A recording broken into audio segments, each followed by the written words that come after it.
మల్లారెడ్డి, నేను municipal commission Narayanagiri.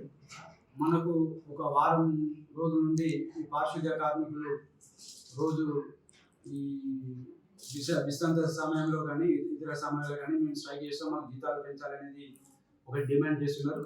ఈ జీతాలు పెంచాలనేది కూడా మనకు ఒక పురపాలక సంఘమే కాదు, ఈ స్టేట్ లెవెల్ పాలసీ మ్యాటర్. మన దగ్గర 153 మున్సిపాలిటీలు ఉన్నాయి. 153 మున్సిపాలిటీలో కూడా సేమ్ ఒకటే జీవో వర్తిస్తుంది. ఆ జీవో ప్రకారంగా అన్ని మున్సిపాలిటీల ప్రకారం కూడా మేము ఇక్కడ వాళ్ళకు ప్రతి నెల కూడా ఫస్ట్ ఎంప్లాయ్ గవర్నమెంట్ ఎంప్లాయీ కన్నా అవుట్ సోర్సింగ్ వాళ్ళకే ఫస్ట్ ప్రిఫరెన్స్ ఇచ్చుకుంటూ ఎవ్రీ మంత్ ఫస్ట్ లోపలనే వాళ్ళకు సాలరీస్ ఇవ్వడం జరుగుతుంది.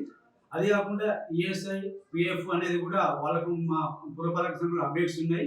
నెక్స్ట్ అది కాకుండా వాళ్ళకి సంబంధించిన లైబ్రరీ, అంటే వాళ్ళకి సంబంధించిన సబ్బులు కానీ, చెప్పులు కానీ, బట్టలు కానీ, ఇతరత్ర వాళ్ళకి రావాల్సిన అన్ని మెటీరియల్స్ కూడా అప్డేట్ ఉన్నది. కావాలని కొంతమంది మా కార్మికులను, పారిశుద్ధ్య కార్మికులను రెచ్చగొట్టి మీకు జీతాలు పెంచుతాం, మాకు ఇద్దరు పెంచారు, మిగతా 80 మందికి పెంచాలనేది ఒకటి డిమాండ్ చేస్తున్నారు. అది కాదు. ఎందుకంటే సూపర్వైజరీ స్టాఫ్ వేరే ఉంటారు, వర్కర్స్ వేరే ఉంటారు. వాళ్ళ క్వాలిఫికేషన్ ప్రకారంగా వాళ్ళకు ఇంజనీరింగ్ అయితే ఇంజనీరింగ్ వాళ్ళకు వేరే ఉంటుంది, డిప్లొమా వాళ్ళకు వేరే ఉంటుంది. దాని ప్రకారం మన ఆదాయ వ్యయాలను చూసుకొని వాళ్ళకు ఒకవేళ వాళ్ళకు పెరిగేది ఉంటే మన ఆదాయ వ్యయాలను చూసుకొని మనకు ఫ్యూచర్లో మనం పెంచుతాం. ప్రభుత్వ ప్రకారంగా మన ఇన్స్ట్రక్షన్స్ ఇస్తే దాని ప్రకారం కూడా మనం పెంచుతాం.